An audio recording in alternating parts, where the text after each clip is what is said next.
आज हम एक बहुत ही प्राचीन और कह सकते हैं एक अद्भुत कहानी में उतरने वाले हैं। ये कहानी है ज्ञान की, जो बाहरी रूप पर जीत हासिल करता है। ये आत्मा के एक ऐसे सफर की कहानी है जिसे हम सब अष्टावक्र महागाथा के नाम से जानते हैं। तो एक सवाल है, एक बहुत ही बुनियादी सवाल, कि किसी इंसान की पहचान आखिर होती किस चीज से है? क्या उसके शरीर से, या फिर उसके अंदर जो ज्ञान है उससे? देखिए, सदियों से तो दुनिया बाहरी खूबसूरती, शारीरिक ताकत इसी सब को पूछती आई है। पर सवाल ये है कि क्या सच में यही असली पहचान है? ये कहानी ठीक इसी सवाल को जड़ से हिला देती है। तो ये कहानी है एक बच्चे की। एक ऐसा बच्चा जिसका शरीर जन्म से ही ठीक नहीं था, विकृत था। अब सोचिए, लोग उसे देखकर क्या करते होंगे? या तो दया दिखाते थे या फिर उसका मजाक उड़ाते थे।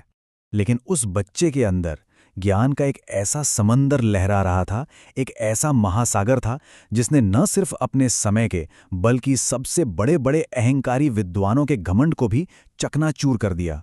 तो ये असाधारण कहानी शुरू कहाँ से होती है? अजीब बात है, लेकिन इसकी शुरुआत होती है एक श्राप से। एक ऐसा श्राप जो एक पिता के अहंकार से पैदा हुआ था। चलिए इस कहानी की जड़ों तक चलते हैं। उस बच्चे का नाम रखा गया अष्टावक्र। अब इस नाम का मतलब समझिए। अष्ट मतलब 8 और वक्र मतलब टेढ़ा या मुड़ा हुआ। तो उनका नाम ही सोचिए, उनके जीवन की सबसे बड़ी सच्चाई, सबसे बड़े विरोधाभास को दिखाता था। एक तरफ सूरज से भी तेज दिमाग और दूसरी तरफ एक ऐसा शरीर जो 8 जगहों से मुड़ा हुआ था। तो कहानी की शुरुआत होती है महान ऋषि उद्दालक के आश्रम से। वहां उनके एक होनहार शिष्य थे, नाम था कहोड़। कहोड़ की शादी हुई ऋषि की बेटी सुजाता से। अब जब सुजाता गर्भवती हुई तो एक अद्भुत घटना घटी। उनके गर्भ में जो बच्चा पल रहा था, वो गर्भ से ही वेदों के मंत्रों को सुन रहा था। सिर्फ सुन नहीं रहा था, बल्कि उन्हें सीख रहा था, आत्मसात कर रहा था। और फिर एक दिन कुछ ऐसा हुआ जिसने सब बदल दिया। कहोड़ वेदों का पाठ कर रहे थे और उनसे उच्चारण में कुछ गलती हो गई। तभी गर्भ के अंदर से ही उस बच्चे ने उन्हें टोक दिया, उन्हें सही किया। अब सोचिए, अपने ही अजन्मे बेटे से ज्ञान की चुनौती। कहोड़ का अहंकार, उनका ईगो जाग गया और गुस्से में उन्होंने एक पिता होकर अपने ही बेटे को ये भयानक श्राप दे डाला। तो देखिए, पिता का दिया श्राप तो उस बच्चे के जन्म की सच्चाई बन गया। लेकिन कहानी यही नहीं रुकी। इसके बाद कुछ और दुखद घटनाएं हुई जिसने इस छोटे से नायक को एक बड़े लक्ष्य की तरफ धकेल दिया। उस दौर में मिथिला के राजा थे जनक, और उनके दरबार में एक विद्वान था जिसका नाम था वंदी। वंदी को शास्त्रार्थ में यानी ज्ञान की लड़ाई में कोई हरा नहीं सकता था। वो अजेय माना जाता था। लेकिन उसकी एक बहुत ही खौफनाक शर्त थी। शर्त ये थी कि जो कोई भी उससे शास्त्रार्थ में हारेगा, उसे पानी में डुबो दिया जाएगा। अब हुआ ये कि कहोड़ को अपने आने वाले बच्चे के भविष्य की चिंता सताने लगी। गरीबी थी और शायद थोड़ा अहंकार भी। तो वो पहुंच गए मिथिला वांदी को चुनौती देने।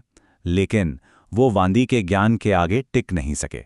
वो शास्त्रार्थ हार गए और शर्त के मुताबिक उन्हें पानी में डुबो दिया गया।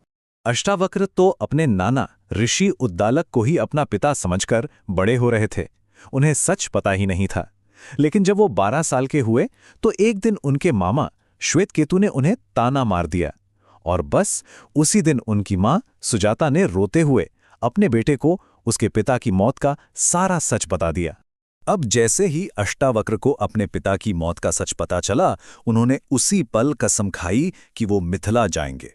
और बस यहीं से उनकी यात्रा शुरू हुई, उनकी पहली और सबसे बड़ी परीक्षा। कल्पना कीजिए उस सीन की।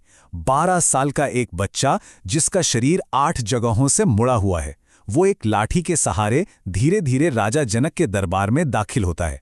और जैसे ही वो अंदर पहुंचता है, वहां बैठे जितने भी बड़े बड़े ज्ञानी और पंडित थे, वो सब उसके टेढ़े मेढ़े शरीर को देखकर जोर जोर से ठहाके लगाकर हंसने लगे। लेकिन फिर कुछ ऐसा हुआ जिसकी वहां किसी ने दूर दूर तक कल्पना भी नहीं की थी। उन सब विद्वानों की हंसी के जवाब में वो 12 साल का बच्चा अष्टावक्र उन सब से भी ज्यादा ऊंची आवाज में हंसने लगा। उसकी हंसी इतनी जोरदार थी, इतनी शक्तिशाली थी कि पूरा दरबार एकदम से शांत हो गया। एक पल में सन्नाटा छा गया। जब राजा जनक ने हैरानी से पूछा कि वो क्यों हंस रहा है, तो अष्टावक्र ने वो जवाब दिया जो इतिहास में अमर हो गया। एक ऐसा जवाब जिसने वहां बैठे हर विद्वान का सर शर्म से झुका दिया। उन्होंने कहा, मुझे तो लगा था कि मैं ज्ञानियों की, विद्वानों की सभा में आया हूं, पर यह तो चर्मकारों की सभा निकली। मतलब ऐसे लोगों की सभा जो सिर्फ चमड़ी देखते हैं, उसके अंदर की आत्मा को, उसके अंदर के ज्ञान को नहीं। अष्टावक्र के बस इस एक वाक्य ने आने वाले शास्त्रार्थ की नींव रख दी थी। अब वक्त आ गया था उस महामुकाबले का, उस अहंकारी विद्वान वंदी के साथ, जो अब तक न जाने कितने ज्ञानियों की जान ले चुका था। तो ये मुकाबला था दो बिल्कुल अलग दुनियाओं के बीच। एक तरफ 12 साल का एक बच्चा जिसके पास आत्मा का, परम सत्य का ज्ञान था, और दूसरी तरफ वंदी जो इस दुनिया के सांसारिक ज्ञान का बेताज बादशाह था। ये शास्त्रार्थ, ये ज्ञान का युद्ध संख्याओं के इर्द गिर्द था, ब्रह्मांड के रहस्यों पर था। वंदी ने एक संख्या से सवाल शुरू किया, अष्टावक्र ने अगली संख्या से उसका जवाब दिया, और ये सिलसिला, ये अद्भुत जुगलबंदी 1, 2, 3 करते करते 12 की संख्या तक चलती रही। दोनों एक दूसरे को कांटे की टक्कर दे रहे थे।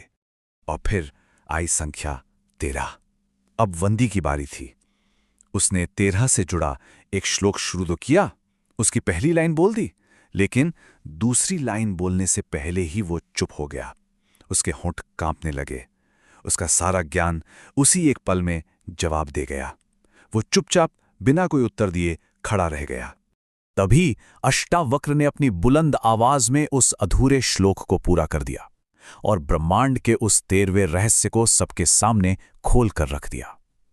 बस अहंकार की हार हो चुकी थी और एक 12 साल के बच्चे के ज्ञान ने पूरी दुनिया में अपना लोहा मनवा लिया था। लेकिन ये महान जीत कहानी का अंत नहीं थी, बल्कि यहां से तो उस परम ज्ञान की शुरुआत हुई जिसे आज पूरी दुनिया अष्टावक्र गीता के नाम से जानती है और नमन करती है। तो हारने के बाद वंदी ने सारा सच उगल दिया। उसने बताया कि जिन भी विद्वानों को डुबोया गया था वो सब सुरक्षित हैं, जिनमें अष्टावक्र के पिता कहोड़ भी थे। तो पिता और पुत्र का मिलन हुआ। फिर अपने पिता के कहने पर अष्टावक्र ने समंगा नदी में डुबकी लगाई और चमत्कार हुआ। उनका टेढ़ा मेढ़ा शरीर एकदम सीधा और सुंदर हो गया। पर जानते हैं सबसे कमाल की बात क्या थी? अष्टावक्र को इससे कोई फर्क ही नहीं पड़ा। उनके लिए शरीर पहले भी कुछ नहीं था और अब भी कुछ नहीं था। इसके बाद तो राजा जनक ने अष्टावक्र को अपना गुरु ही मान लिया और अष्टावक्र ने उन्हें जो ज्ञान दिया वही ज्ञान अष्टावक्र गीता कहलाता है। उसका सार बहुत सीधा है। वो कहते हैं कि मुक्ति चाहिए तो दुनिया की चीजों को जहर की तरह त्याग दो। धीरज, ईमानदारी, दया, संतोष और सच को अमृत की तरह अपनाओ। और सबसे बड़ी बात, ये जान लो कि कोई भी शरीर या मन नहीं है। हर कोई वो शुद्ध चेतना है, वो साक्षी है जो सब कुछ देख रहा है और वो पहले से ही आजाद है, मुक्त है। तो अष्टावक्र की ये कहानी हमें एक बहुत जरूरी बात याद दिलाती है कि असली पहचान ये हाड़ मांस का शरीर नहीं, बल्कि इसके अंदर का ज्ञान है, आत्मा है। और ये सवाल आज इस दिखावे की दुनिया में शायद पहले से भी ज्यादा जरूरी हो गया है। तो सोचने वाली बात यह है कि हम सब अपनी और दूसरों की पहचान किस आधार पर कर रहे हैं? एक विद्वान की तरह या फिर एक चर्मकार की तरह?